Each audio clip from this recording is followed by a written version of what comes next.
And welcome to the Boomer Zone podcast. What are we up to now? I think you guys were episode 4 last week, Mike, weren't you? Believe so. Okay, so we are on episode 5. And tonight I have with me, once again, last week's guest with Brim, who kindly hosted the show while I was out of action for it. Val1smike, how you doing, buddy? I'm doing very well. I'm glad to be here again. I had fun last week, so glad to be doing it again. So much fun that I saw that you're actually going to be doing another podcast tomorrow. I think me and my friend have done podcasts in the past and done things like this for a long time, so we've been thinking for a while now how to start doing it again, and I think Twitch seemed a positive a way for us to do it. I think we've done it on SoundCloud in the past and released podcasts that way, but yeah, I do enjoy things like this, so it felt like we would try doing it again. So what sort of topics are you going to be talking about on your podcast? I think we're just trying to talk about things that interest us, so it'll be variety. I think tomorrow's topic will be conspiracies, which neither of me nor my friend are particularly supporters of conspiracy theories, so we'll just be discussing that sort of that human need to I don't know, to question everything, even if it's not logical to question it. Nice. Sorry, so that's basically what it'll be. I think we've got plenty of things we would like to talk about, so yep, this is a good start for it, really. Mate, conspiracy theories right now, they are abundant. There's bloody where did the coronavirus start? Is Kim Jong-un dead? And oh god, and should you inject disinfectant into you to kill the coronavirus? Oh. I think part of the reason why we chose this topic is for that exact fact. It's so prevalent in the media at the moment. I think it was too juicy not to speak about for a while. Yeah. Now we are meant to be having a third guest, which was BarelyInfected, who said he was going to be turning up, but he's obviously running a bit late. I've just sent him a message saying, just join in when you get free, but we will kick it off because it always starts at 12. The first topic of tonight is, let me bring up the agenda. G'day Norrie, how you doing, mate? And Marvin, g'day to you too, buddy. Okay, so what's the most important missing feature in DayZ so far? Now this was interesting. This was really, really interesting for me because look what's winning. Well, look what won. Survival mechanics. It narrowly edged out bicycles, motorcycles, V3S and the party bus. And DayZ is not DayZ without choppers. But the overwhelming majority of people, we had 1,500 votes and 20% of people, just over 20% of people said survival mechanics need to be improved in DayZ. I think that was a huge surprise for me when I saw that the results went that way. It was not what I expected, to be honest, at all. Especially what came last. That I did not expect. I think there's that kind of misconception that people are walking away from vanilla, and although clearly some people are, but I think there's still a massive need and want for improved survival mechanics. And I think, like I mentioned last week, for me the number one thing is an improved health system and increased survival mechanics. Maybe things different with the environment. I think cold at the moment is too damaging. I think blood loss is too damaging. I think that definitely needs to be a lot more balance regarding survival. But I didn't think that people would vote that way. I felt that people would move more towards, I don't know, even more guns or the vehicles that you mentioned or choppers. Yeah. I think I was surprised that people voted for survival mechanics. I mean, like, you could say that, almost 40% of people said vehicles, if you include choppers with the vehicles as well. That combined, they do account for a lot. But you can add up broken bones and survival mechanics and still get almost 40% as well. And as Coach has just said in chat, keyword survival game. I don't know, Crispy. I have said, Crispy's just said in chat, choppers actually ruined the game in my opinion.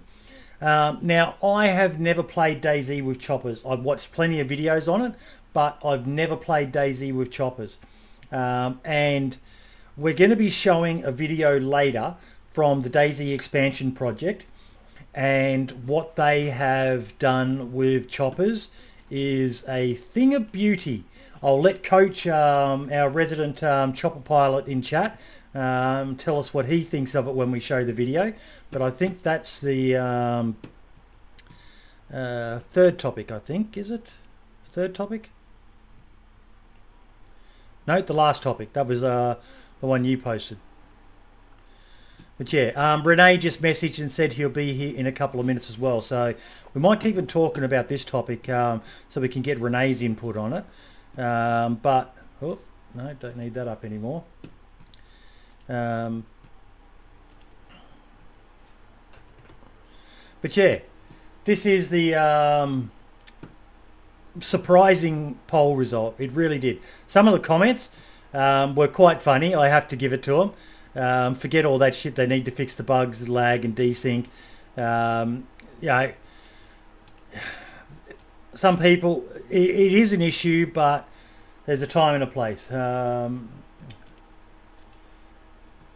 think some people have become so focused on pushing that narrative that, you know, DayZ's dead and DayZ's all the things that are wrong with DayZ, which nobody is pretending that doesn't have issues. But I think there's so many positive things in the DayZ community, and also positive steps that the devs are taking. So I think that if you look at the improvements that we've had since, 1.0, arguably DayZ wasn't fit to be 1.0 when it was released. If some people will think that, I probably think that's true. But if you look at the massive improvements, I know there's been issues, but it's much better than it was at 1.0 or 1.1 or 1.02. Yeah, the steps that have taken have been huge. So I think that to constantly push the narrative that, desync and bugs, if you think how bad the server performance was in the early versions after 1.0, it's night and day in some respects. So I think to continue to push that point is narrow-minded for a lot of people. There was a comment, I was looking for it, and I did reply to her and say, and there's my idiot moment, how could I forget bows? And this person's got their little thing descriptor after their name, I want my bow back. That is, I would have been interested to see, I know I edited it, please include bows and arrows in survival. So that may have affected that result. But either way, it was still good. Just so many people. I'm almost half tempted to put up a question. What's more important for you, choppers or bows and arrow? Because that was some of my best memories, was those grinding, grueling patches when infected were quite hard. And one of the first things you always did was get some rags. Remember when you could tear rags by hand? Get yourself a stick, craft yourself an improvised bow, then craft yourself some sharpened sticks. Go kill a chicken or loot the chicken hatch, and yeah.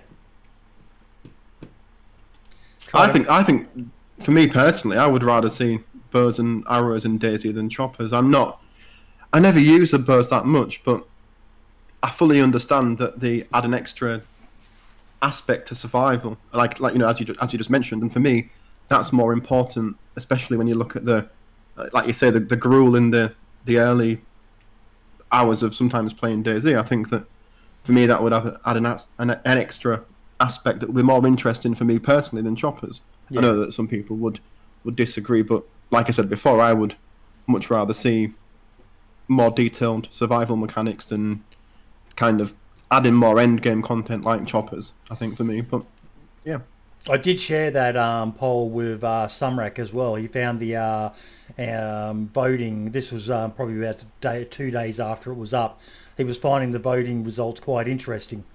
So what he does with it, Don't know, but yeah, we'll see how we go. Rive has said before, call me Rive Coaches, just put in chat. DayZ is the best it has ever been right now, and I will agree. It's still got its issues that need to be fixed, but where it is right now is in a pretty damn good space. Yeah, it's never been better. I think that in some respects the servers are running amazingly well, and the drips of content that we are getting are adding positive things to the game. I know, obviously, that there's bigger and bigger bugs that are coming out that are subsequently fixed, but I think on the whole, the progression through the past year has been positive. You know, despite sort of momentary setbacks and frustration with some people, it's a huge positive, in my opinion. I think it's in a really good position. Now, we'll come back to it, but let's all welcome a big round of applause for the one, the only, the original god of DayZ podcasts, BarelyInfected. How you doing, buddy? Hey, how are you doing? Fantastic, mate. Thank you so much. Too generous. Nah, man. I think I said in a tweet or maybe a message to you or whatever, but I always looked at you and FT with your Ultracast with just sheer admiration for the fact that you guys did that. And then Cooper came and he did one for a while. And I thought, well, the best guys have done it, so now we'll have the worst guy doing it and just trying to keep the candle going. And the fact that you have honoured me with your presence, I cannot thank you enough, my friend. No worries. What have you been up to? Well, just a lot of random stuff, to be honest. A lot of stuff in the house. Yep. We bought like a couple of years, we bought a house, and I'm still kind of working on it every weekend. Yep. Just work. I'm still trying to finish an education. I've also been playing some other games, and also DayZ, but just not really making any content as of the last few months. Yeah, it's been noticed, mate. It's been noticed. I've definitely noticed it. You know, yours is one of those notifications that when it pops up in my YouTube subscriptions, it's like click on that one and watch it, because you've got one of those beautiful. You're the Dutch version of Vigilante, the Dutch version of Kerbo. There are certain people who I identify with being able to really sum up the feel of DayZ, and you are one of them. Well, thank you. I appreciate it. I don't know. There's no specific like one reason why there's not been videos. It's just stopped at some point, and it just didn't start it again yet. If you're not feeling it, don't force it. Yeah, that's one of the worst things you can do. No, that's what I'm doing. Yeah. We'll wait, mate. Look at Dannyboyy. He just started posting again, and people are overwhelmed. But you know, his content was great. The way it was, if he'd forced it, it just would have. Yeah. You've only got to watch that video about Summit 1G. There's a video that's getting around of him that talked about how he reinvented himself almost. He was hating what he was doing with streaming Fortnite and stuff like that, and then he just started streaming games that he enjoyed playing, and now he's probably one of, if not the biggest name on Twitch. Yeah, I think I saw that video actually. It was made by someone else, right? Yeah. Yep. Yeah, that was pretty good. It was, you know, you don't force it, you just do it. That's why I've had, I'm in a bit of a golden patch at the moment with YouTube again, but I've had patches there where I haven't uploaded for a month or so, and it's like, I've done videos before and put them out there when I wasn't 100% happy with them, and you're generally your own worst critic, so definitely don't do it if you're not feeling it. Would rather wait for your good stuff than, yeah. Yeah, sure. It will come again. I've been feeling it a little bit again, so I'm sure it will come soon. Awesome. Now, did you happen to see the Reddit poll I put up? Can you remind me? I think I did see it. What's the most important missing feature in DayZ for you right now? We had 1,500 votes. Oh, yeah. And the number one answer was survival mechanics need to be improved, which includes bows and arrows. Okay. Wasn't choppers, it wasn't motorbikes, bicycles, it was survival mechanics. Yeah, I mean, it's the same stuff that everyone has been saying for the last 3 years now. Yeah. So, I don't know. It's logical, I guess. But is it... so what's the second? Second was vehicles, the bicycles, motorbikes, V3S and party bus. Okay, yeah. Yeah. I don't know. I think that one is less important. Last place was guns. Need more guns. Which kind of surprised me. I honestly expected that to be higher up. But you could argue maybe that modders have satiated people's need in that respect. Foxy just wrote in chat, he misses your beautiful voice. Thank you. Yeah, it's been a little while. I gotta say, I think you've done the best face reveal video of any DayZ YouTuber. I loved your face reveal. It summed you up perfectly. It was cheeky. It was, yeah.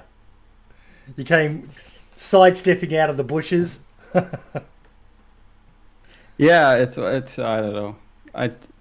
I just thought of that sketch, and it was really simple. It was really easy to make, and that was my goal. No, I loved it, mate. It was really, really good. Okay, the next topic. So, can you introduce me to Val1smike? Oh, yeah, sorry, Val. G'day, Rene. Rene, g'day, Mike. Hey, Hi, Mike, what's up? Yeah, it was like, there's one other guy here who you didn't talk yet. I thought I'd keep quiet when you were doing the introductions and then probably pop in at some point and say hi. Yeah, fair enough. How's it going? Yeah, I'm doing very good. It's a nice day. Nice. Nice day. How are you? I'm good. Also a nice day here. It was a little cold this morning, but it's really becoming like spring. It's here as well. It's surprising. Yeah. It's in a way it's not a good sign. There's already been some forest fires here, and I imagine you guys are getting them too. Are you from Australia as well? No, I'm from the UK.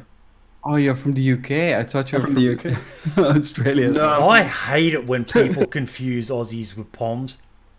The thing is, people usually confuse like southern British people, like Cockneys, with Australians, because I suppose a lot of the twangs are the same. Yeah, I'm from very north of the UK, so I probably don't have a Okay, well, I apologize. I didn't mean to offend anyone. I'm not offended. I'm not offended. No, I'm not offended. It always makes me laugh because I'm notorious for calling Poms whinging bloody pommy bastards, and then when someone I hate it when I imagine it's like Canadians being called Americans, and they're like, "Are you for fucking real? You can't tell the difference." And it's just one of those funny things. I'm used to being mistaken for Kiwi or vice versa, Kiwis for Aussie, but it always astounds me that people confuse the British accent with Aussie accent because they just seem so different to me. Yeah, I feel like I used to be pretty good at the accents, but over the years, somehow, for some reason, it got worse. I don't know why. Yep.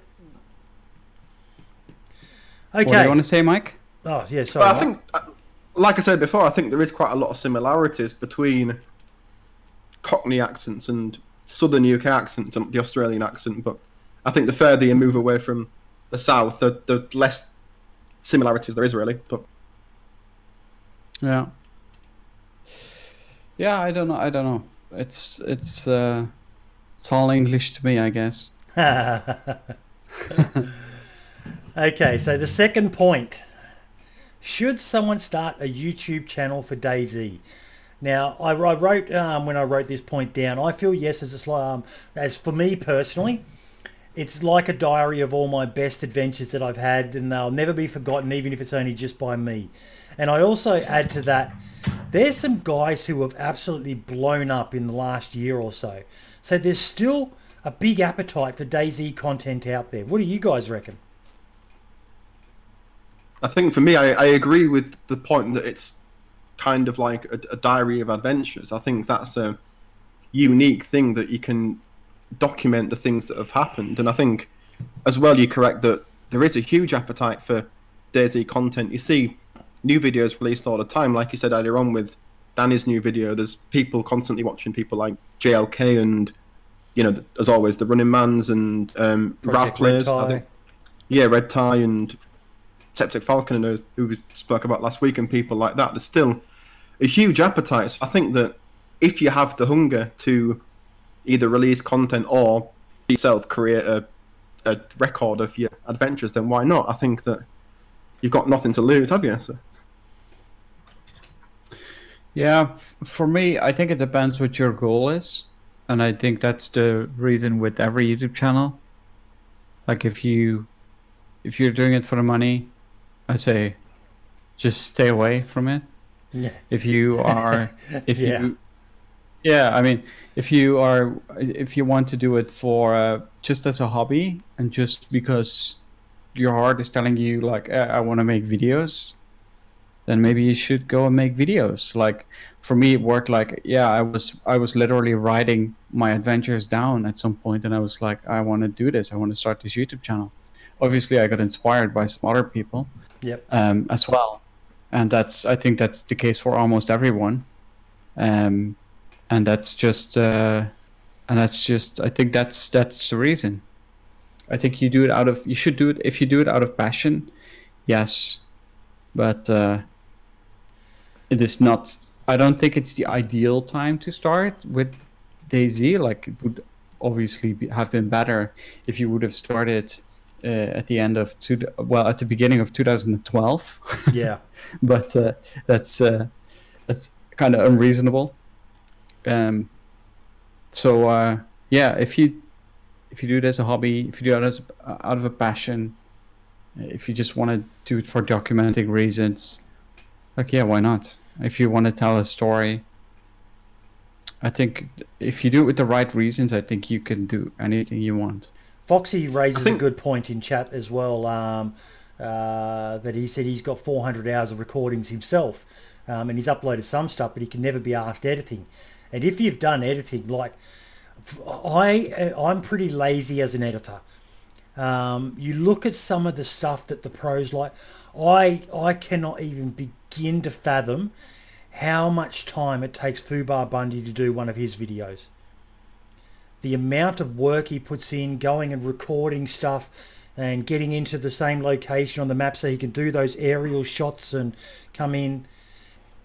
That's why he produces such so infrequently, is because just to get the sort of footage that's worthy of one of his videos, and then the amount of effort he puts into editing it is insane.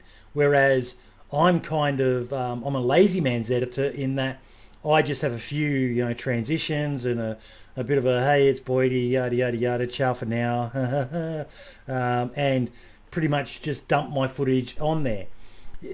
But you look at the amount of subscribers I've got compared to how many Fubar Bundy has. So he's being rewarded for the work he does, but I don't think he's making thousands and thousands and thousands of dollars. He does it because he's passionate about it. He probably makes a few bucks, but yeah, it's a hard grind editing videos.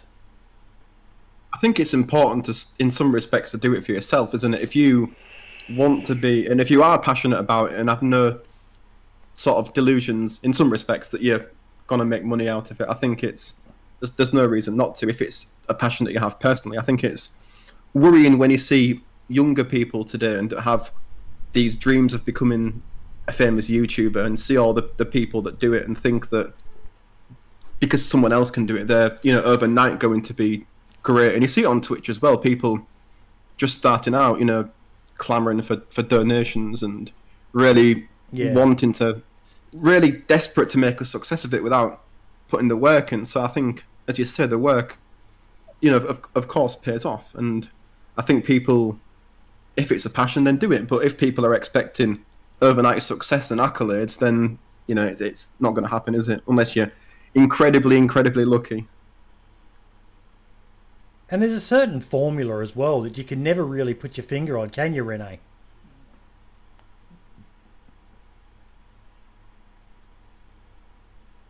Sorry, I was muted. Can you say again? There's a certain formula for the success as well, but you can never really put your finger on it. Obviously hard work is the biggest part of it, and having a skill at editing like the likes of Minder and Paul and Fubar Bundy have definitely helps, but they're all very different content creators, yet they're all very successful. Yeah, I think you got to stay close to yourself. Because otherwise you're just copying someone else, and you can never delve very deep into your own creative process. Yeah. It will also be harder to do to keep that going if you don't stick close to yourself. Yep. So going back at the amount of footage that Foxy has on his hard drive, I have like I think I have even more 100 hours on my hard drive, and I've removed so much footage just without doing anything with it over the years. It's just not it's not maintainable, right? I literally have like 12 terabytes of hard disk space, and it's just full with stuff. Wow. I don't even know how much hour it is, but I just went on and started deleting it. But I think what you got to do, like, you got to find like a process for yourself, like a working process.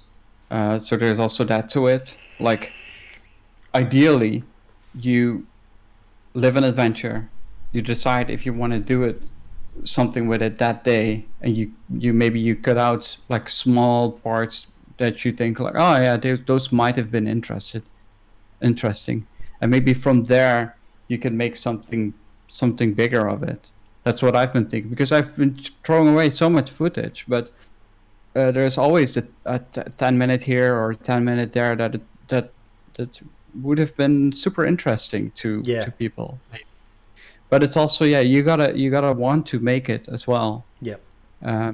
But those full-fledged adventures, like I've been always made videos of, that hasn't really happened to me lately. I have not, like the last half year or something, I have not had something like, oh, I can make a full-fledged adventure out of this. Yeah. But there have been little parts, little pieces of adventures where like, oh yeah, that might have been interesting, and maybe I should just make one of those videos, right? Even a compilation one.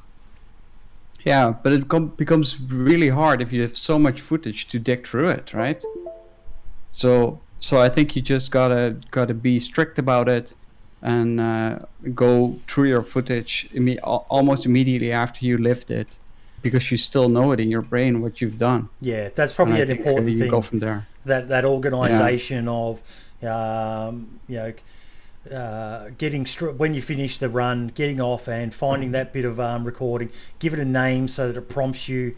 Even move it to a separate folder so it's not stuck in with the hundreds of other things labelled DayZ 2014 fucking -6987 whatever. And then you just get frustrated, and you end up having one of those rage moments like, fuck it, there's too much, I'm just going to delete it all. And then a week later you go, oh, what about that interaction I had? And then you realise you deleted it, or you just can't find it. And I've had that so often. Yeah. I wouldn't even believe. YouTube is so much harder. Norrie kind of said there in chat, I think the younger ones these days look for the instant success. That's why they turn to the likes of Twitch, where the results are there quicker. They can interact with their chat as it happens rather than replying in a video. Twitch is not like... Twitch is easier. It is easier to stream than it is to YouTube. Because, especially if you know a few people, they can shout out your stream, and it's easier to set up. Editing, there's a skill to it. You can just bulk upload thing, but it quickly gets boring for someone watching through an hour video where it's just you running, and I've been guilty of doing them myself. It takes some sorry, just got a hashtag in chat, make Rene upload again. But yeah, YouTube is hard. YouTube is very hard, and like to put it in perspective, most of you probably know my channel. 5 years I've been doing YouTube for. I actually made my first $100 from YouTube just the other week. $100 for 4 years of videos. I've never had a mega viral video or nothing like that. I think my biggest one is like 16 or 18,000 views, but that puts it in perspective for you. I think Twitch is probably easier. Like, I've only ever done Twitch and not YouTube, and I think even if you start from nothing on Twitch, there's still a much more greater likelihood that you'll have some degree of success as compared to YouTube. I think the time you have to put in, I'm not saying that Twitch streaming is lazy, because clearly it's not, but I think that the time that people put in is clearly a lot less in some respects on Twitch, especially when you're starting out, is what I mean. So you can literally just go live and stream and see how it goes. And I think that aspect of being able to dip your toes in the water on Twitch is quite a good thing, really. But I know it puts people off because they've going week after week after week with 0 or 1 or 2 viewers, but I think it's easier to jump into with Twitch. Like, I've never tried YouTube, and I've never really had a desire to, because I've just not really wanted to make videos. So, but I think for me it was just the element that you could talk to people in chat was the thing that brought me towards wanting to use Twitch rather than make videos. The big thing I think with Twitch is what Rene said earlier about be true to yourself. If you try to be fake on Twitch, you'll get found out. If you're not yourself, streaming can be very draining on you psychologically. Especially if you were to put on a fake persona, I think you would. I couldn't imagine trying to be someone who I'm not on Twitch. I think it's also important to play games that you love, isn't it, rather than just playing games that are incredibly popular. Like, anyone could jump in and play, I don't know, Fortnite or Escape from Tarkov. Although I do like Tarkov, but the games that are more popular at that time. But I think it's a disservice on yourself and, in some respects, your own mental health to force yourself to play things that you dislike for hours on end just for the sake of some distant goal of being successful. I think I'd hate to play games that I thought were shit just for the sake of trying to get people in chat. I'd hate it. Yeah, I feel like Twitch is like, and I've streamed before, and but not I was never a partner or anything, but I've streamed on YouTube as well a little bit, and I feel like you just don't. Well, personally, I don't always feel like streaming. Yeah, I just wanna live my DayZ adventure, and sometimes I do like streaming with other because everyone is watching you, right? And that's live happening, and you have to interact, and you cannot provide your 100% attention to the game. And I feel like that's in a way a disservice to your immersion into the game. That's how I experienced it anyway, and I feel like, and maybe that's not what everyone is looking for, but I was always looking to immerse myself fully into the game, and I feel like that is not always something you can do if you're streaming. And I always feel with streaming and DayZ specifically, I feel like a lot of people, at least the popular streamers, they're neglecting parts of DayZ that aren't really there, like base building and stuff. Yes. It's like if they go and dig a stash or something somewhere, it's gonna get found, right? Because everyone knows where it is, and that's just something that's really hard to do. So, and I think because that's really hard to do, people are not doing it, and that's why the game isn't fully represented on a platform like Twitch. And I'm not Yes. saying no one is doing that. There's probably some that are doing that, but definitely the more popular people, they just they maybe they try it once, like base building, and then they just don't do it anymore because it's kind of a waste, right? Well, Tope dropped a video a couple of weeks ago, I think, that was said why content creators or why streamers can't have bases or shouldn't have bases, and it was him trying to do a base and just constantly getting raided.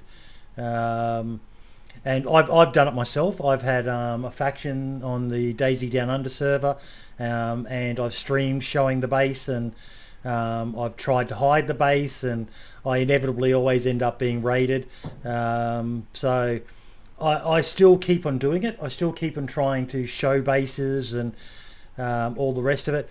But I think another thing, like you mentioned base building, Rene, another thing that gets sorely neglected, and my chat enjoy watching me struggle with the survival aspect of DayZ, but you don't really see the big guys going on and playing on these hardcore survival servers because it makes for pretty boring gameplay, watching them just die over and over again on the coast until they manage to get a lucky break and survive and then make it inland. And because they're not finding epic fat loots and having massive gunfights with 10 AKM mags and all the rest of it, it's much harder. So again, your point about it's not truly representing all of what DayZ is definitely a big issue with the content creator community.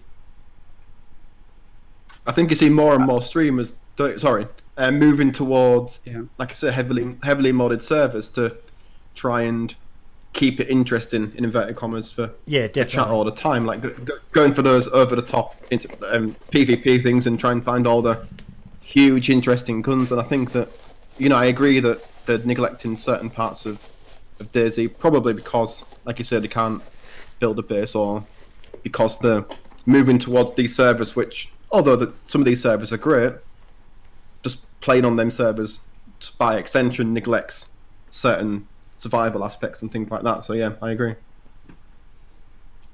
What were you going to say, Rene? Yeah, I don't know what I want to say, but I can say something now.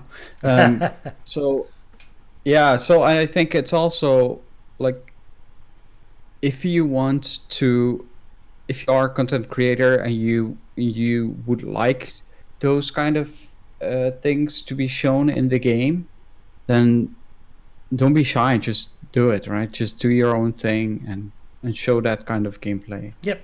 It's very easy to not tell the truth or to be a victim of a success that was kind of unlikely to be. Like, I feel like people like Frankie on PC, he started an adventure and it was so successful and he wanted to continue it. Yeah. And then he started looking for every single way he could continue the story, right? And and it worked for him in a way, but it also became his trap, right? Because in a way he got kind of caught that it wasn't all as legit as he wanted to be, maybe, or as he tried to show it to be. And that's a shame. So I think, like, just stick to yourself, and if you think the game is worth it and you want to show a specific part of the game, just do it and try to find the best way to do that. DayZ is a hard game as well. Like, you can play PUBG and it's all over in, maybe a minute from when you drop to 30 minutes later when you get that glorious chicken dinner or Fortnite in a victory royale. DayZ, you can put hours and hours and hours into a character and then get KOS'd and never know what happened. And you could have been gearing up towards an epic storyline, and then all of a sudden some dickhead just KOS's you. But as I've had explained to me, you never know what that person's storyline is. They may have just been shot at, or something like that, and been trying to stalk someone, trying to find someone. You may look like someone, anything like that. DayZ is a very hard game to make content for. Yeah, In a way, I think it's actually. I think you got to be creative.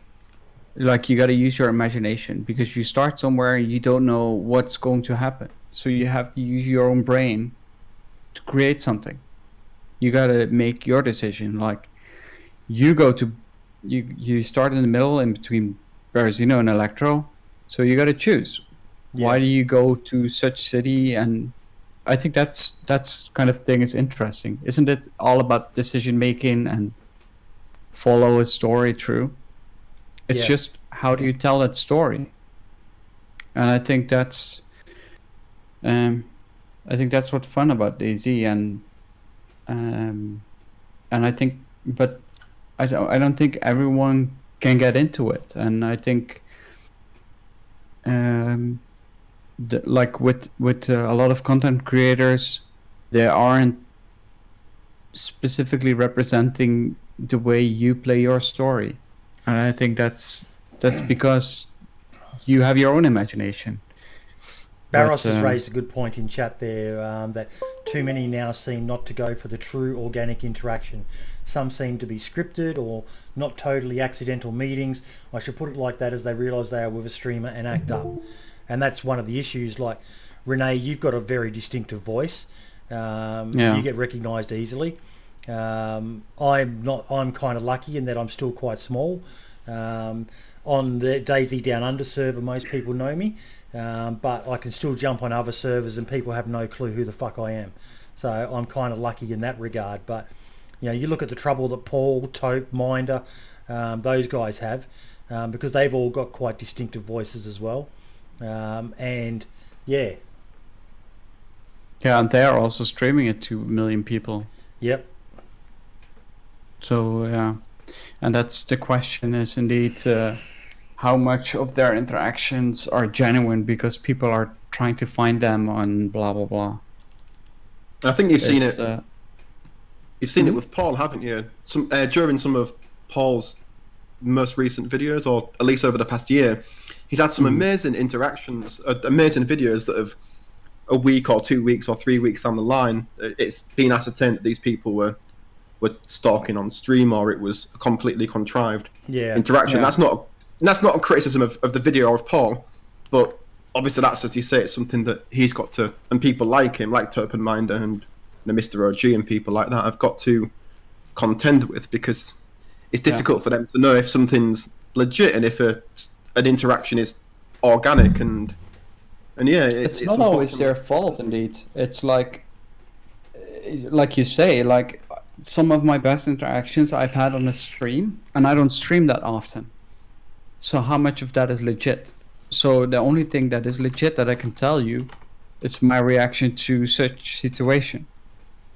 But if you keep meeting the same people over and over again for whatever reason, then you gotta start asking yourself, like, how much of that is legit. I got a video on my channel. It's called The Game, and The Game was the channel. It was like, from my perspective, it was completely legit, and I didn't know how everything went, or how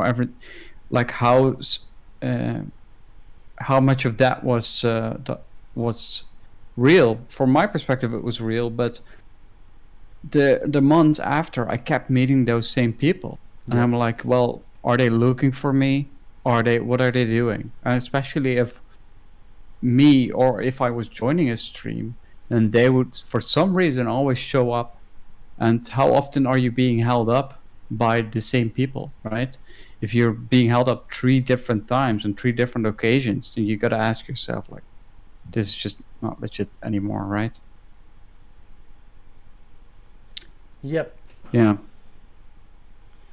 But still, if I think you can easily like make that video if you are a content creator, if from your perspective the situation was legit. But it's not fun if you midway the interaction you find out like, oh, maybe this guy, I mean, you become suspicious, I guess. And I've been a lot of times with Paul when he was playing and he got recognized, right? It's just He always puts on that silly voice as well, right? Oh, and he's It's instantly recognizable. yeah. But it's even. But he tries to put up that voice so he doesn't get recognized, and it still happens, right? Mm-hmm. But it also makes the extra interaction silly, and you don't want the interaction. Well, I don't want the interaction to be silly. I want it to be. I want to immerse myself into the game, right? I don't want to be trolled or whatever. Yeah. So that's also a thing. Like, it doesn't make it very fun to me sometimes. It's just like that's why. I don't know. It's like if people recognize me in an interaction, immediately the tension drops away because people know I'm not planning to shoot them. But yeah, you don't always want that, right? Because you want the genuine DayZ experience. You want to be with this specific stranger, and you want to feel that tension sometimes. But you don't know what the other guy is planning to. One time, for example, I was playing with this guy, and he was really weird. I probably should have shot him a long time ago. But then I heard from FT that this guy was streaming, and he was planning to kill me. But in the end, when we got as far as Starry Sober, he was like, oh, this guy is actually pretty cool. So he wasn't planning to shoot me anymore at that point. and that's kind of what you play for, right? You kind of feel someone is trying to kill you, but you kind of want to convince them you're a good guy, you're a nice guy, you want to be their friend, and you want to switch their perspective. I think that was pretty cool. That is. In the end, I think we both died, but. And that's one of the beautiful things of DayZ. You can do things that you just can't do in any other game. It's an amazing, amazing game that has sunk its evil tendrils deep into our souls. Okay. Yeah. The next topic. This is one that Mike, you and Brim discussed last week. Was DayZ Standalone more enjoyable before base building? Now that was based on I think something Foxy had in his Twitter.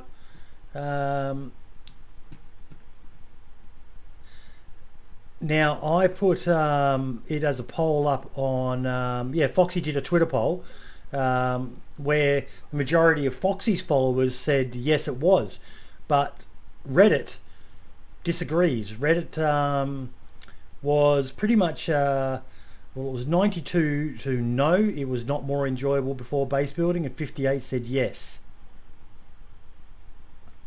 What do you guys think? I think for me, like I said last week, I'm pretty much on the fence. Like, I think anything that facilitates different interactions and gameplay styles in DayZ is a positive. I think that's, like we've kind of alluded to earlier, one of the great things about DayZ is that it's an organic story that develops moment to moment. It's not something necessarily that you should plan in advance. And I think if you were on your journey and felt the desire to put down your roots and build a base, then I think that's a positive. I personally don't build bases, and I know on Fox's poll I had said that I preferred DayZ before base building, but that was solely on the basis that I don't build bases.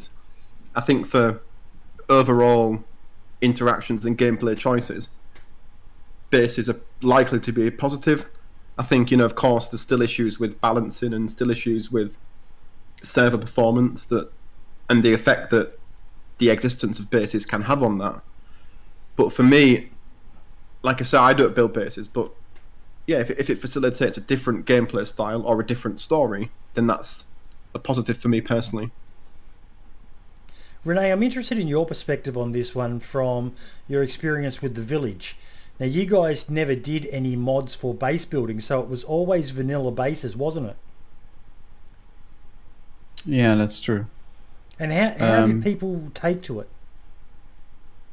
People didn't like it. They wanted to protect their bases and that kind of stuff. Yeah. As a server owner, you got to decide what you want to do with that. I think at some point we were in a place where we were like, we just want to provide the vanilla experience. Initially, it wasn't really because of that. Initially, it was because we were kind of a server that was a private server but was still vanilla. So any feedback we had on base building, because it was used so much, we fed back into the developers, and so they could make changes to the game or fix a bug or blah blah blah. But after that kind of was the case, we said like, okay, so what do we really want, right? And in the end, we just decided there's so many modded servers out there that we just wanted to provide a vanilla experience. That's always what I play anyway, and I understand that like a lot of people didn't like that so much, especially the people who were so tied to their bases and really felt at home in the village. They just felt like they needed protection, and in a way I understand it too, but that was just not the way we wanted it to go, I guess, with the village. It was also, I don't know, it was also it's not really the goal of DayZ base building to be like Rust, like to protect everything at all costs, right? Including yourself. I think DayZ base building is supposed to be an interactive thing, right? You can interact with the world. So, for example, Mike, if you don't like build bases, but if you would encounter a base with people in it, that would make you extremely happy, I imagine, right? It's those kind of things that just make the world like living and breathing. And I think that's any addition that gives more life to the DayZ world, I think it's a good addition. But it shouldn't be like a lot of these mods out there, they're a little buggy, right? I don't like that about it. So I think if you use mods on your server, I think you should do that as minimal as possible. And I don't think DayZ should become a Rust. It's kind of as simple as that. But I don't think base building is a bad addition. I think it's a good addition.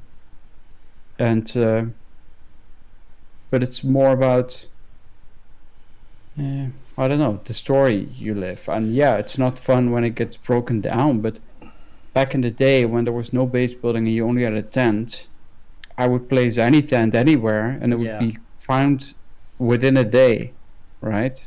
It would just be found. And stuff would just be stolen out of it. So then stashes came to be, and stashes, you could hide them very well, and barrels too, I guess. Before they did that horrible graphical update, which meant you couldn't hide them in the trees anymore. Yeah, but still,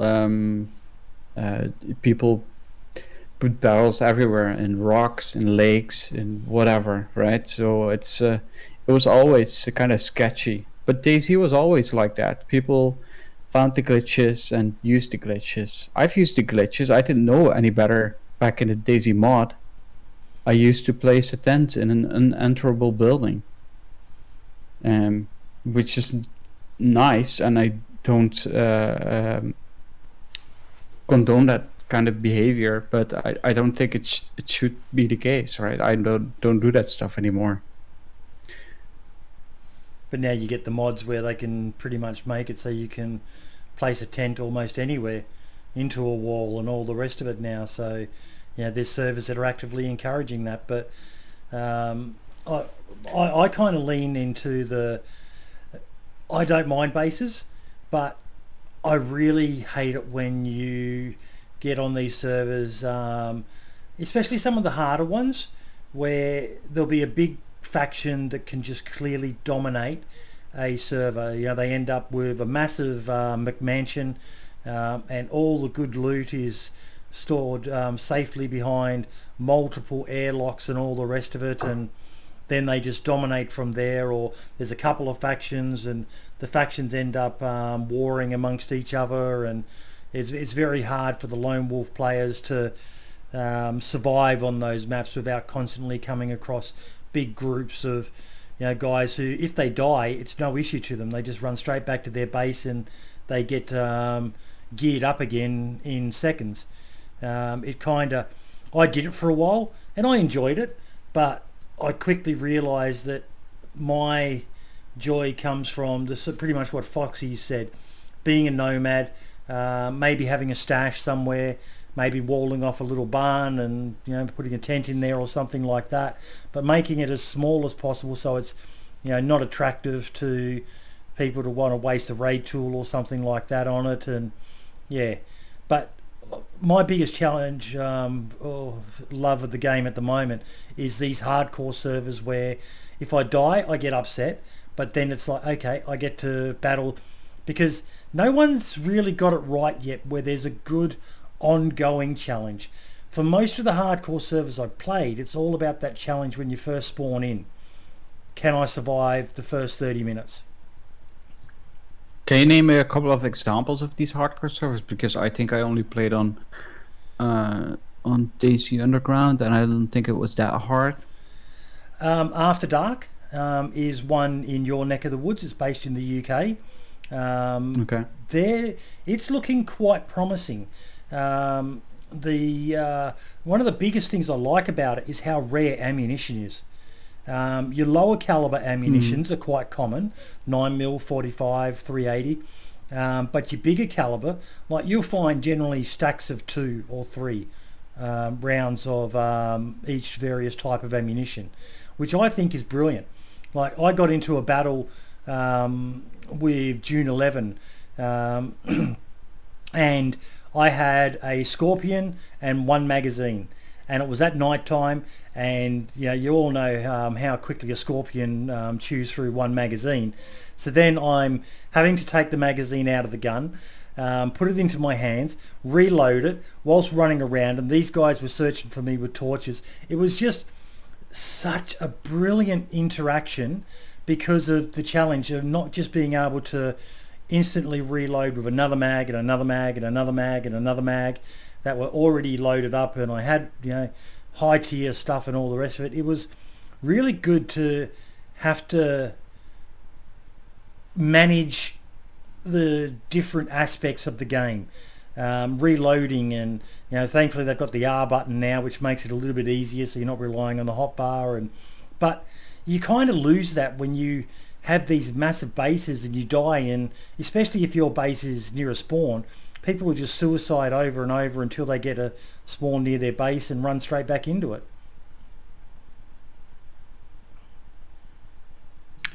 Yeah, I think the respawning thing has always been there, right? Yeah. I don't know. I don't think that's ever going to change.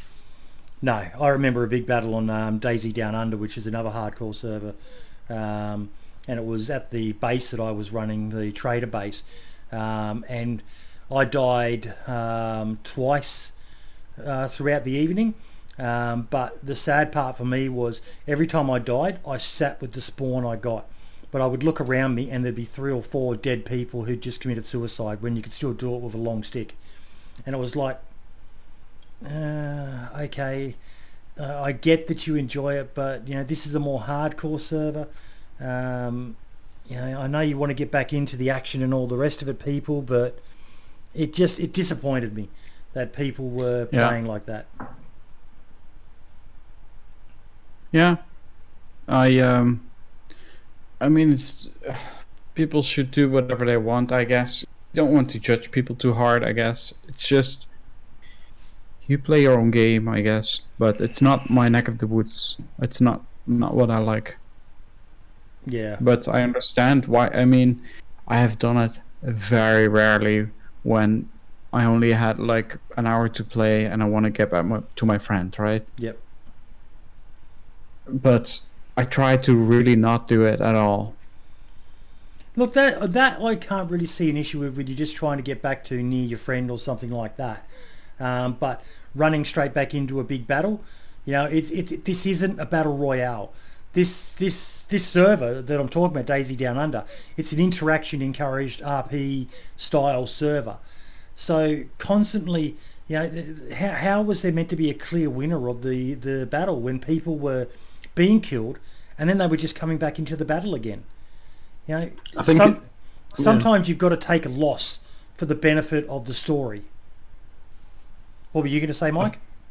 I think it's something that people have heavily criticised with games like Scum, isn't it? Is that you can effectively choose where you respawn, and you can respawn right on top of your previous engagement. So that's moves more away from this kind of survival journey where you take what you've been given and you try and build a life. And there's a certain achievement in, you know, starting in a really shitty place and then progressing through the map and making a success of your story. But I think that if you could choose exactly where you spawn, you know, regardless of where on the map it is, I think that just kills interaction for me. I think, as you say, there's no resolution to a battle, I suppose, because it could literally just go on forever and ever and ever if people were just respawning where they died and then trying to kill people with a stick or whatever, and it would I really don't like aspects of games where they have that. Not at all, no.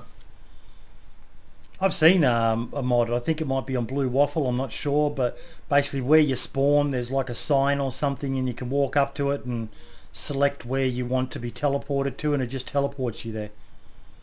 And some of them are inland, like not in the far northwest corners and that, but to, you know, Staroy and Mogalevka and places like that. It surprised me, but if that's what people want, so be it. But yeah, I just feel that bases kind of ruin some of the joys of what DayZ was, you know, that getting out and looting and the joy of finding something. But that's for me myself. I think for me there's something quite endearing to be able to go on a really, really hard journey on a hard server, and then when you've had some success, maybe barricade a single building and store a tiny bit of loot. I'm not against that as a mechanic, but I think that people tend to, you see it on really, really overly modded servers, don't you? You know, servers where you can go into the first building and get a Macmillan. You still see people storing shitloads of loot in a base when it's just pointless, because you can become fully geared in the first town you're in. So, you know, why? I don't get it personally, but or you do one base run and you just go straight to the trader and buy all the gear you need in any case. Yeah, it appears pointless to me, but if somebody enjoys doing that, then, you know, who am I to say they're wrong? But I don't. Look, that's one good thing about DayZ right now with the mods. There's servers that cater to everyone's taste.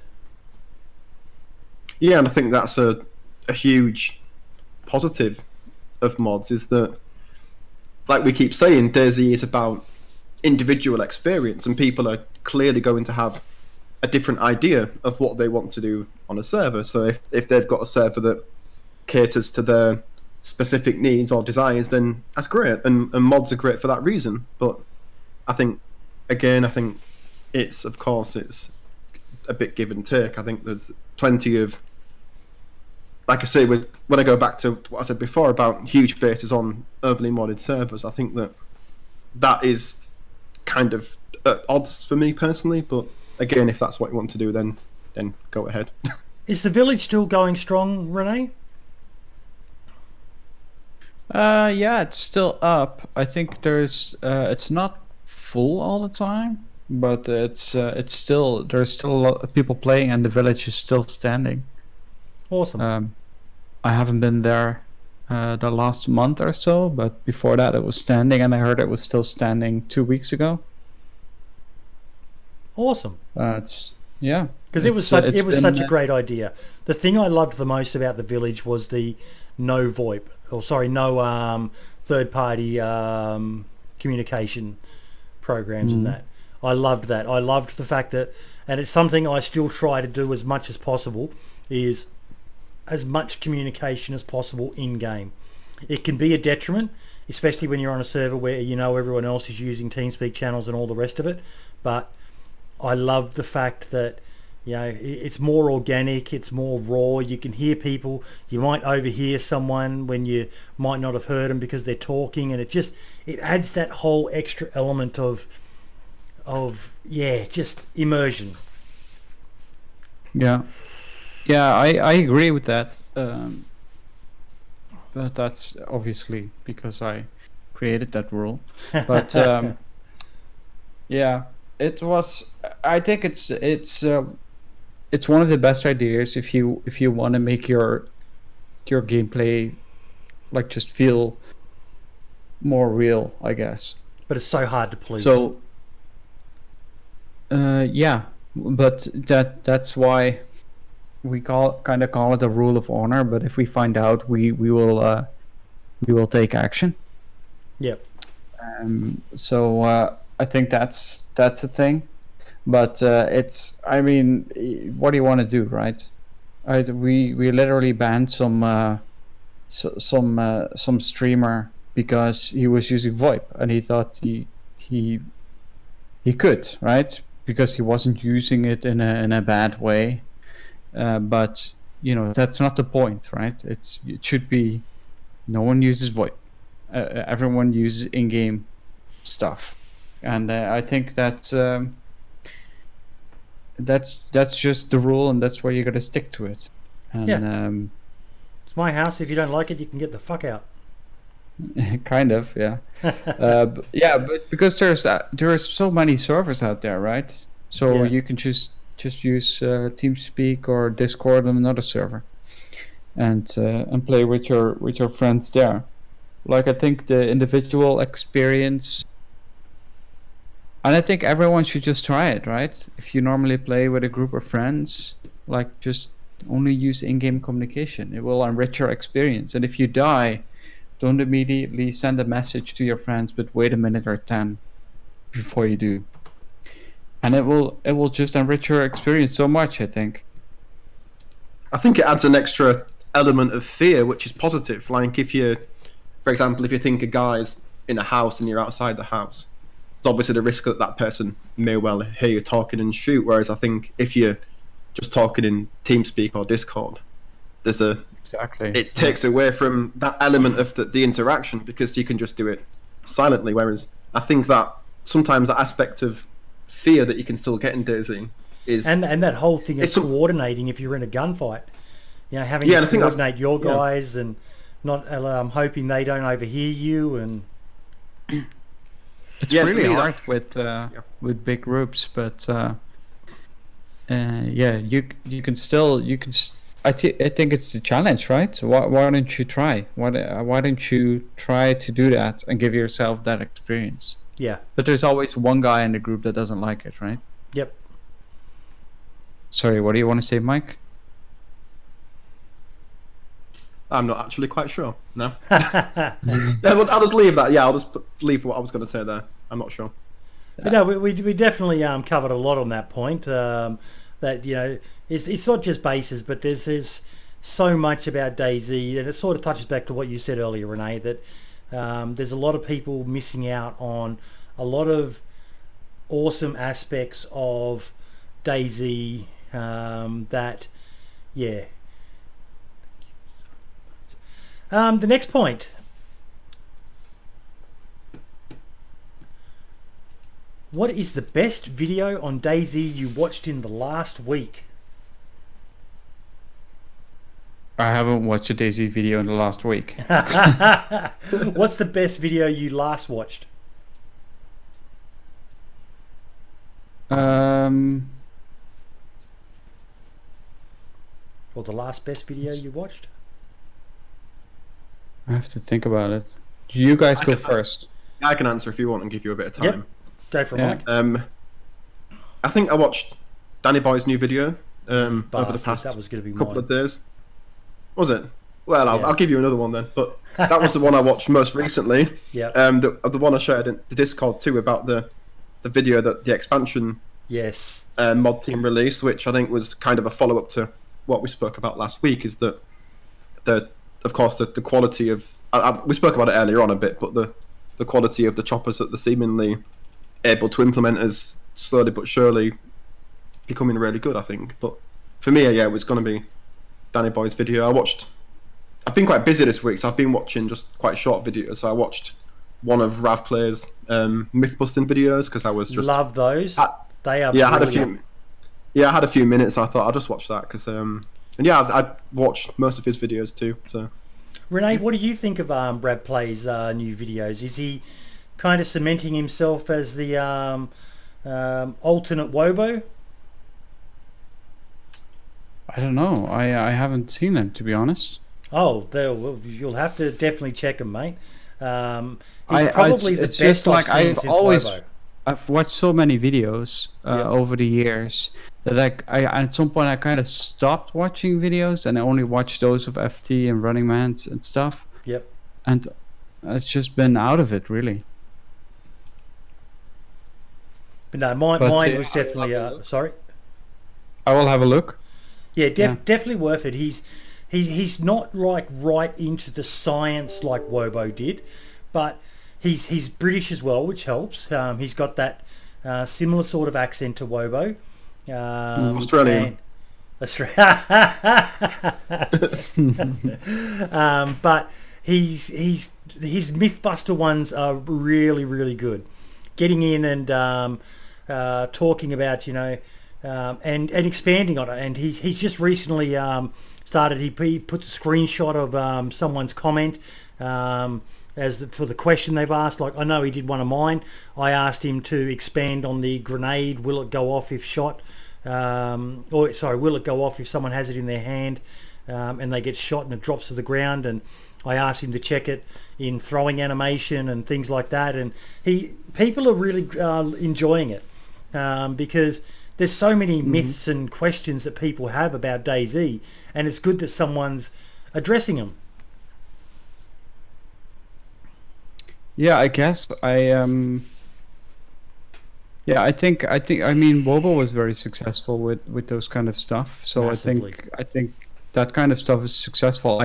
To be honest, I always avoided Wobo's videos. Yep. Because you like to find it out yourself. I don't want to know the numbers behind the thing, because it kind of like you can game the game, if you know what I mean. It's the same thing as people want to stay warm in DayZ, so they cook up worms and they put it on their body, and it's just such a silly thing to me, right? So I just don't do it. And it's you could. But you were always pretty much of a purist, Rene. That's the one thing I remember was some of those great memories of the Holy Trinity. You, Paul, and FT, and you were like the good conscience, always there when those two were up to mischief or whatever. You were always there saying, "No, I don't like that. I don't want to be a part of that." And I think the highlight of that was when you saved Hicks from being shot by them on top of the Zub Castle, was it? Yeah, Subcastle, yeah. Yeah. You were always the nice guy. Yeah. I mean, that's how I play the game, but I just want things to be fair, I guess. And that goes through into the game as well. That shows through the game as well, I mean. Now, Adam Franco or Sumrak had a tweet out. Tim Fisher said, "Howdy, I know it's a long shot, but do you think there's a chance Tanoa would ever be ported to DayZ? I've wanted to see zombies in it since the first time I played it." And he said, "Hey, highly unlikely at this point in time given the resources that Tanoa port would require. Much more than Livonia did, mainly because of the pristine feel that a lot of assets have there."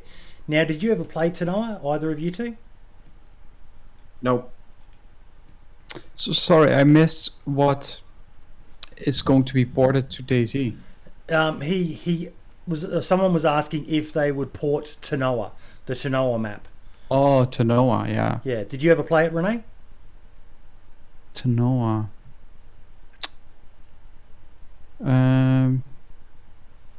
I don't know. Maybe. It's like the Hawaiian sort of theme map, isn't it? That one. I'm not sure. Is that right? Yeah, it is. I've seen videos of it, but I've never played it myself. But it's like So I'm guessing it's all new building designs and stuff like that that is the issue for them. Oh, it's Arma 3.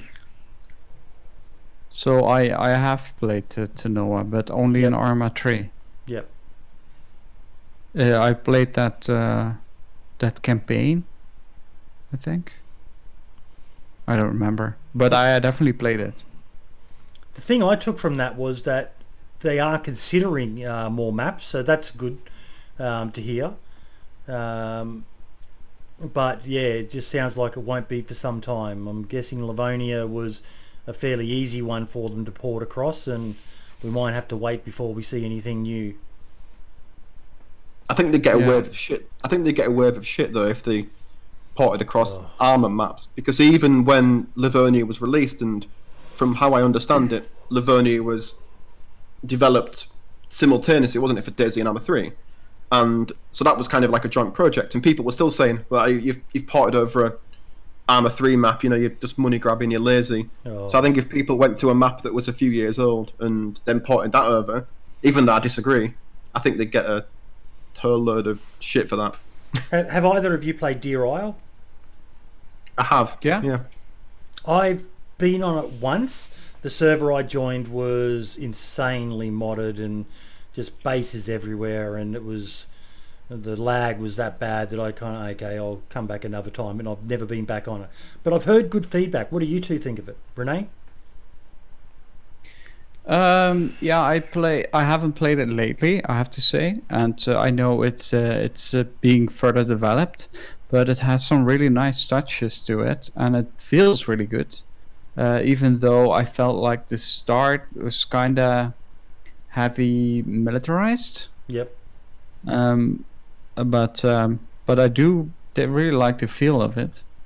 The guy who makes it, I've actually played with him. And I mean, there's a server with my name on there. It's hosted by Spaggy. It's Deer Isle no mods, so you can have that. There's 7 people playing on it at the moment, so definitely have a look if you want to. But yeah, it has a great feel to it. I think the map maker, I've played with him briefly when I was playing in a new patch like 6 months ago or something. And he literally showed off like hidden hallways, little gateways, some sort of sewer system, some sort of cave. I mean, it's really beautiful. I think there was a guy called John who makes Deer Isle cinematic videos of it. Yep. And they show off the map really nicely as well. So definitely have a look if you're interested. But yeah, I think this is one of the guys that has been like very committed in making a map himself and being really good at it. What so do you one think, of the Mike? few, I think.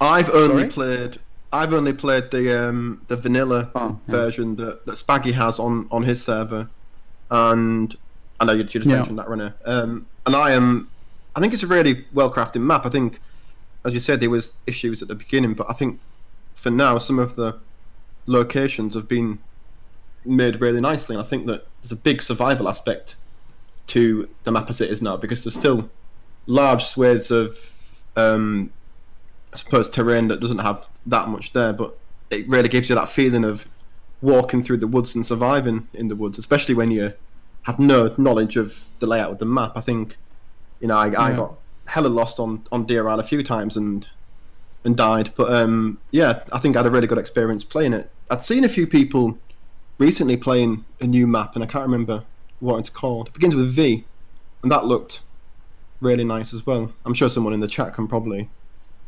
confirm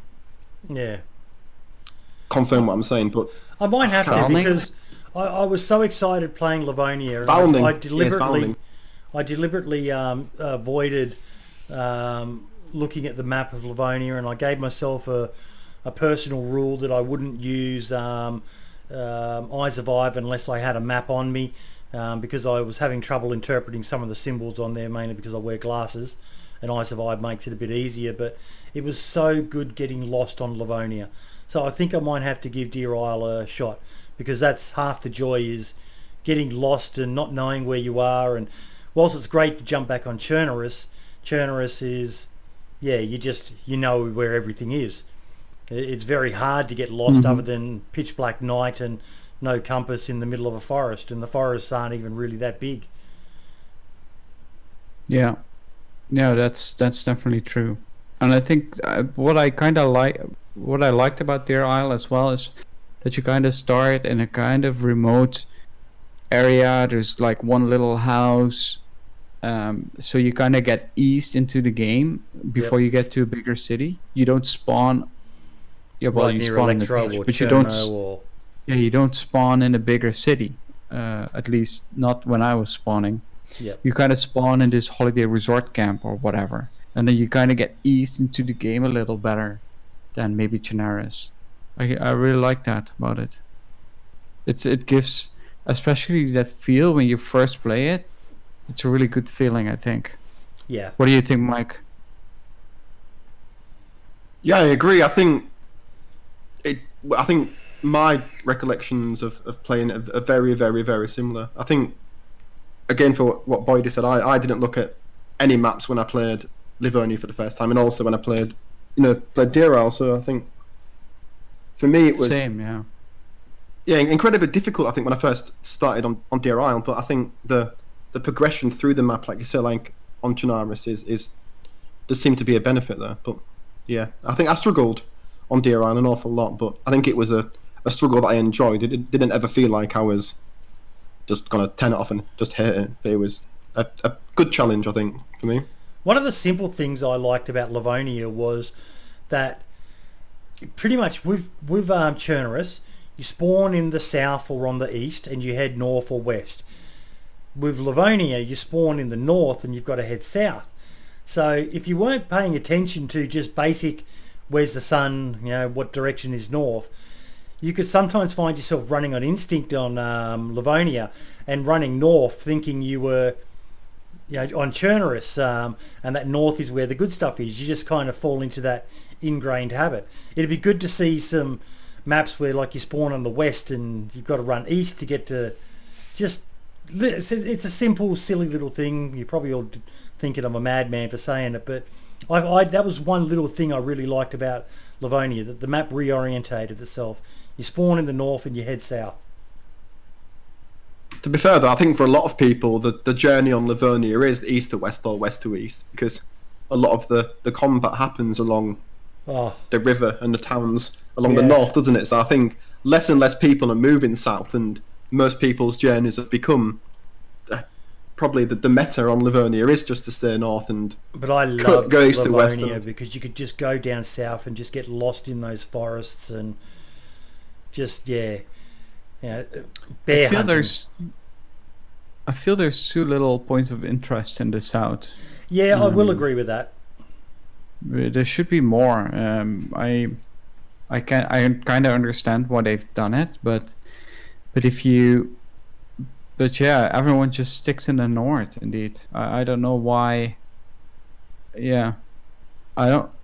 There's almost. I mean, you can go south, but you almost know for sure that there's gonna be very few people there.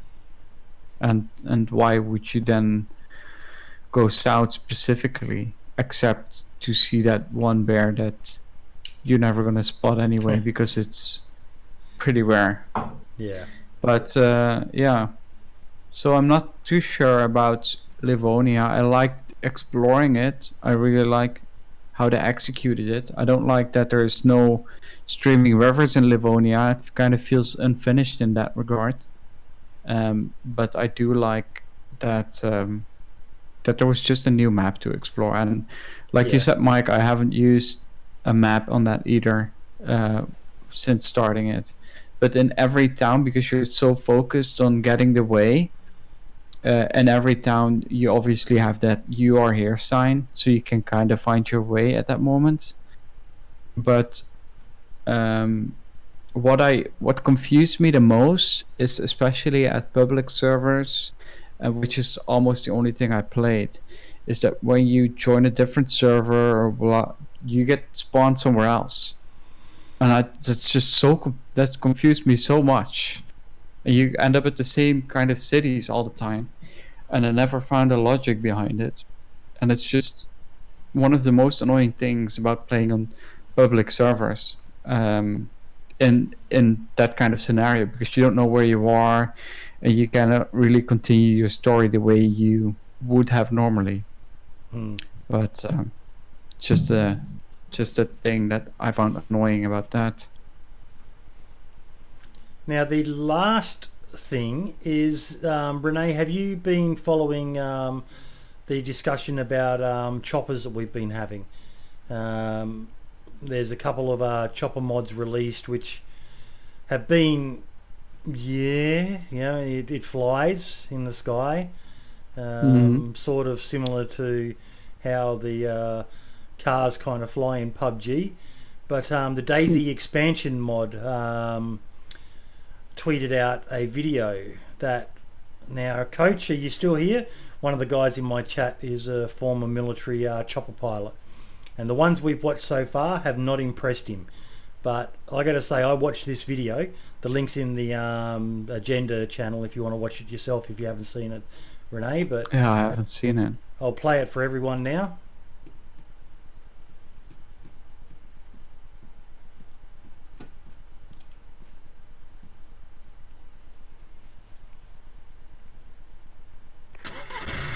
Don't worry about the startup noise of the chopper.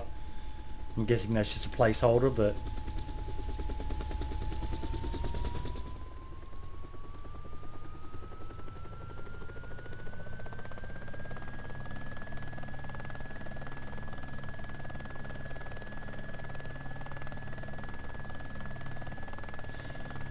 a couple of little Easter eggs. I think there was a Chinook. There's a plane flying over the head as well.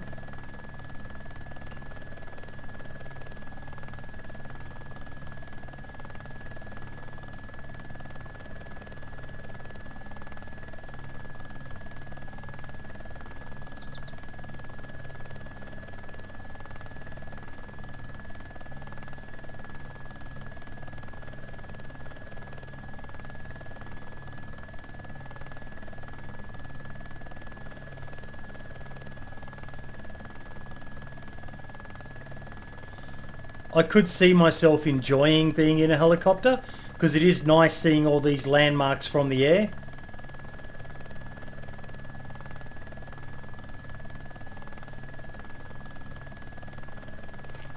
Yeah, I don't know. It's just kind of, I haven't seen choppers in DayZ since 2013 now, so I feel like in a way they always were a part of the game. Yep. But that was kind of back in the day, and I feel like it should. I mean, it doesn't feel wrong. It feels super stable. Yeah. Yeah, But it's I got don't the know if whole that's, yaw and the pitch and all that seems to be... Like, I've flown in the backs of choppers myself when I was in the army, and it feels like how I remember it. I'm hoping Coach is still here because he's flown them himself and he's been in the pilot seat, so Coach is saying he likes it. He hasn't liked any of the ones so far because the ones previously were almost like they were just on rails. There was no... It looks the same as an Arma 2, kind of, but I'm no expert. And this is modders doing this. I've got a spotlight interview lined up with the expansion project. Is this the expansion project? Yes, this is the expansion project.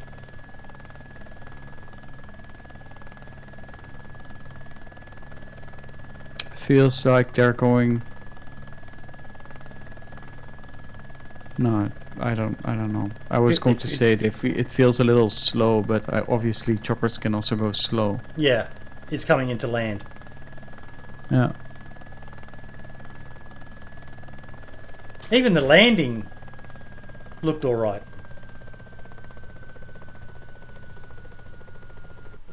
Yeah. think it's a big improvement over what we've seen before. Sorry. Yeah, no, I haven't seen the other videos, but I mean, obviously I've seen some in the past, but this is definitely the smoothest I've seen so far. And I feel like if you're talking about DayZ and choppers, you're gonna ask yourself like how much ground do you have to cover, right? Because with a helicopter, it takes 2 minutes and you're at the other side of the map, right? They're going really fast. Yeah. So isn't DayZ too small to have properly working helicopters? It kind of is, right. And I totally see your point there. And I don't know. I mean, yes, it would be kind of cool to see choppers again, and it's kind of always kind of was scary in DayZ mod when the choppers were flying over. You were like, uh-oh, but you also know like the trees weren't rendering properly and from above, so you never really had good cover if the chopper was flying very high, that kind of stuff. Yep. And people use them to spot bases in the middle of nowhere and really dense forest. The forests aren't too dense anyway in DayZ, so you kind of can ask yourself like, is there any base still hideable? But people are finding the bases anyway. So I don't know. These are all things that were a problem back in the day. Yep. And obviously, like the main thing people would do is they would fly their helicopter. Well, the assholes kind of would do that. They would fly their chopper and they landed on top of the hotel in Cherno, in the old Cherno. And no, you couldn't get up there, and you probably didn't have a nice gun when you were in Cherno, because she kind of just spawned there, and people just start shooting everyone in the area. Yep. You know, that's how choppers were used. They were used to finding bases. They were used to just harass a lot of people. I mean, one of my earliest DayZ memories wasn't choppers. That was kind of good, but you know what is it gonna add? Is it so important? I think it should probably be implemented at some point, but I'd rather see the DayZ developers do it than a modder do it. I don't know. You touch on a point maybe I like trains better than choppers. Arkensor, what are you doing to us, mate? You teased us with that fucking amazing trailer, and we're still waiting for your train, mate. The train was brilliant. But no, you touched on a good point there as well, and something that's probably worth expanding on, that you'd rather see the dev team do it, but if the modders get it out first, it doesn't look good for the dev team, does it? I mean, this is always the case and the question, but when the modders, they implemented guns, but the guns kind of suck. Oh yeah. The modded guns. Oh right? yeah. So I don't know. It's I think it's a non-argument. Like, I will, as a general rule, always go for vanilla guns as opposed to modded guns where possible, just because I know that the dev team stuff is in general on point. Yeah, and I think if you sorry, one more small thing. So and if you have that scout, for example, or whatever, so a gun that is modded, then you're like, okay, which gun is this? Oh, this is the AK-47, or oh, this is just a Winchester but with a different skin. Mm-hmm. I think modders clearly have the luxury as well. Obviously, there's some amazing mods, and I'm not criticizing, but modders have the luxury of being able to effectively focus on very specific things, don't they? Whereas the dev team have got a whole kind of menagerie of issues that they've got to deal with, and I think that I don't think it would be necessarily negative, and I don't think it would be a negative or a slight on the dev team if choppers were modded before they came out in the vanilla version. I don't think so, in my opinion. Probably the biggest responsibility of the dev team is to keep the core game stable so that the modders can still do their craft around that, and then slowly implement stuff out themselves. But without the core game being stable, even the mods are shit.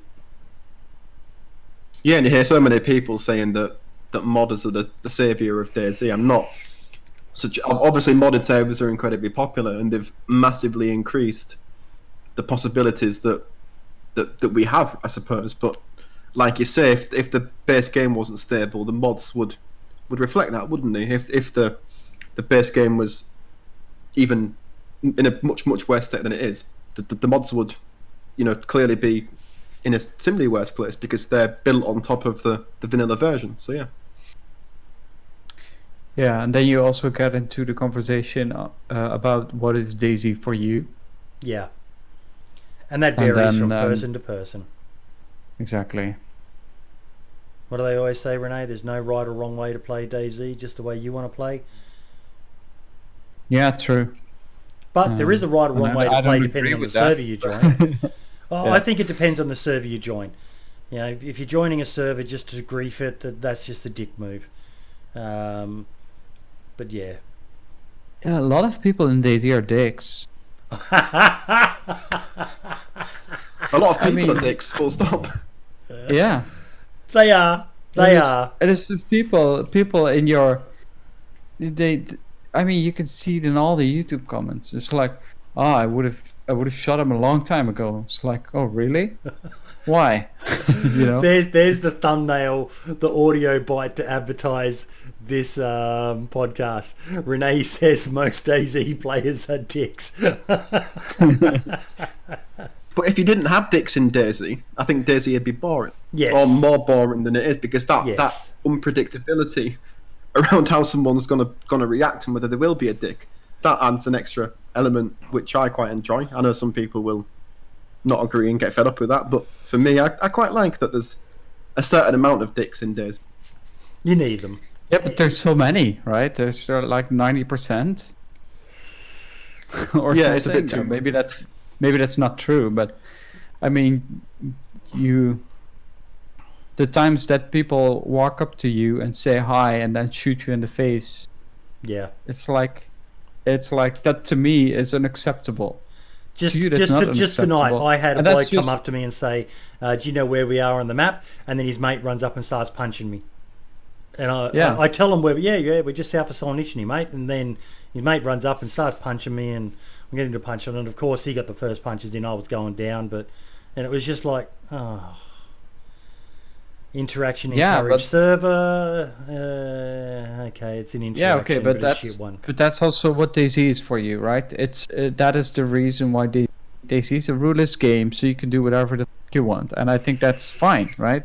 You should do that, and I think the fact that DayZ is so saturated with people who are hostile or trying to betray other people and blah blah blah, I think that also makes the good moments more charitable, right?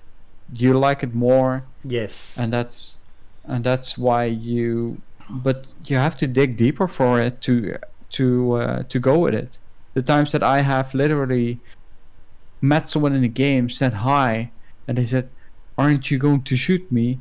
Yeah, the first 20 people that I saw shot me right away, right? And I feel so sad for them, right? Because they kind of missed that whole opportunity that DayZ could be, because people just want to shoot people. You look at some of those amazing videos that have been made by people where, they just bump into a random stranger and have the probably, like for me, Rene, I'll get you to say what yours is, Mike, if you've got a memory, but for me, mine was Mike the Operator video. I bumped into this guy up at Tizzy, and we went on this amazing journey, and he was a very he was ex-military himself, so had fantastic tactical awareness, but he just wasn't up to speed on some of the mechanics of DayZ, so I was showing him things and all the rest of it, and then we ended up in this battle at the ATC at the old Northwest Airfield, and sadly for me, I was streaming at the time, and I had my scare alerts, and someone did a scare alert that scared the absolute shit out of me, and then there was actual shots, and I was just so confused as to what had happened, and he traded with the other guy.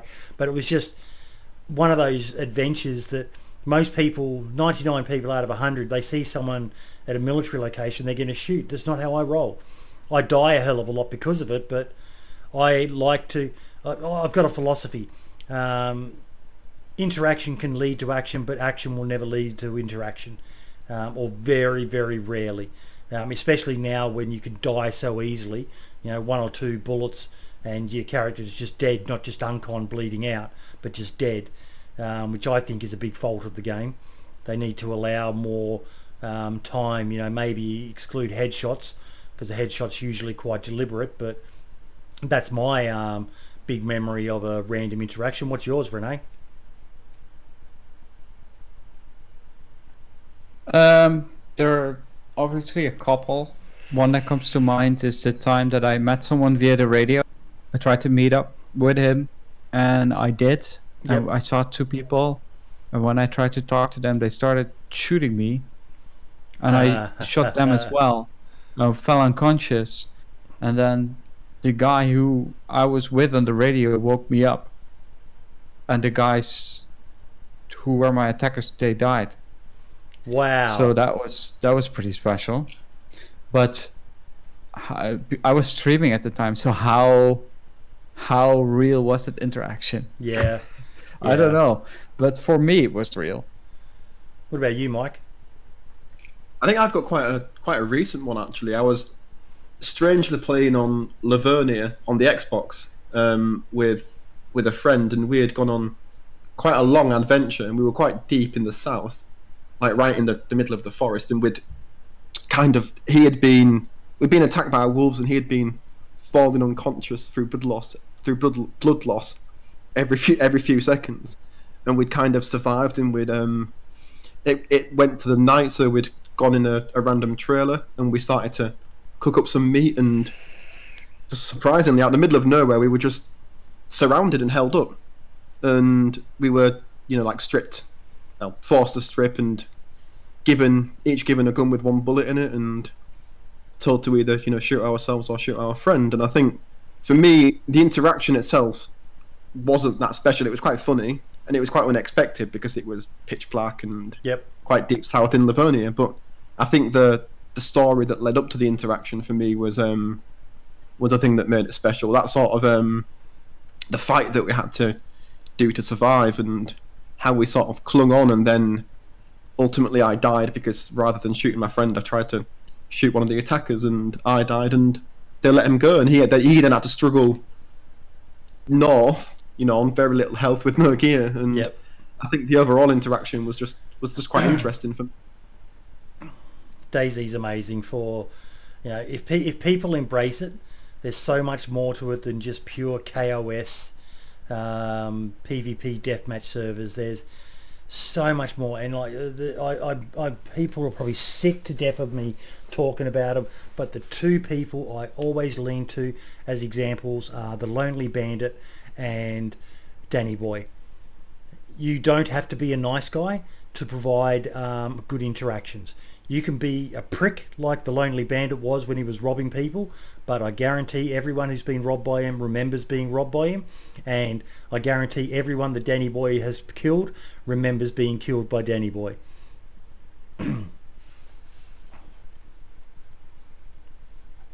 I guess so.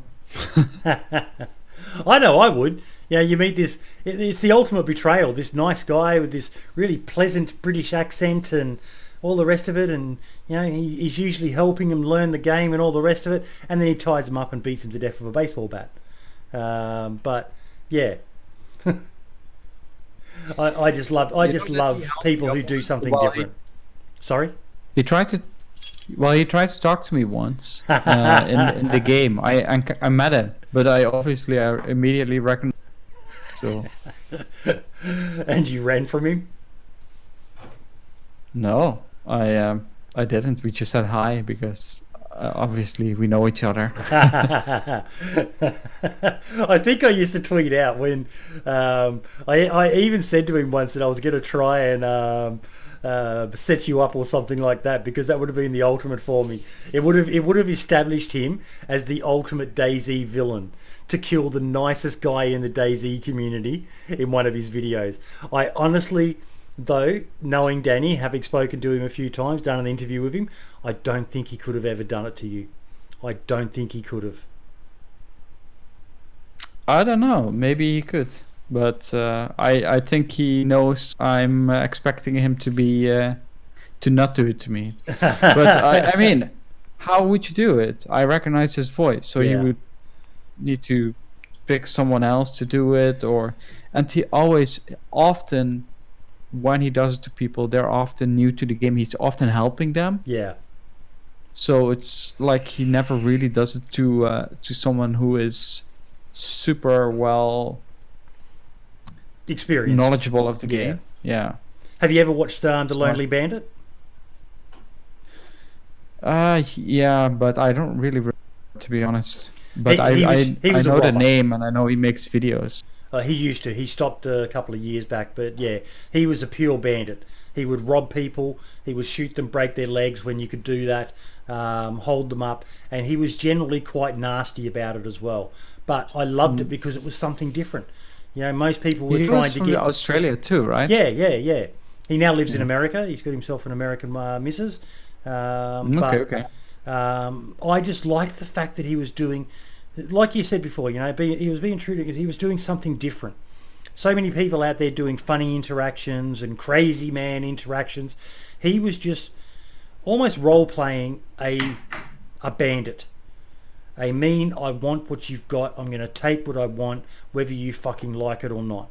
And I just thought that was fucking outstanding. And yes, he's a friend of mine, so I'm kind of biased in that regard, but I just thought that was brilliant that someone was, and he was moderately successful. He got himself a couple of thousand, I think maybe even 3,000 or 4,000 subscribers before he stopped making videos. He streams now, playing DayZ from time to time, but yeah, I really miss his DayZ videos because he had a good knack for it. Yeah, I remember watching some of them, but I kind of, I think I don't remember him so well because I don't really watch any bandits. Yep. Because they just make me feel bad. So anything that makes me feel bad, I try to avoid. You generally are the nicest person in the DayZ community, Rene. Probably not, but who would you say is nicer than you in the DayZ community? I don't know. I met a couple of people who are really nice. They said like they've never killed anyone in 2,000 hours of playing, for example. It's like, I'm not that person. Right? How could you have played 2,000 hours of DayZ and never killed anyone? Not even in defense. That's exactly because they just don't. They just don't kill people. They just do whatever, and I don't know what they are doing. But I've met these people. I've met these people that are just super lone wolves in the middle of the north in the forest, and I meet them, and they just walk around with their bow and arrow. It's like, what are you doing, man? It's like these people, they're just not in it for the action, for the kills, for the interaction. Wow. Yeah. I didn't even consider that. Yeah, so I'm definitely not the nicest guy, but I'm pretty high up on the chart, that's for sure.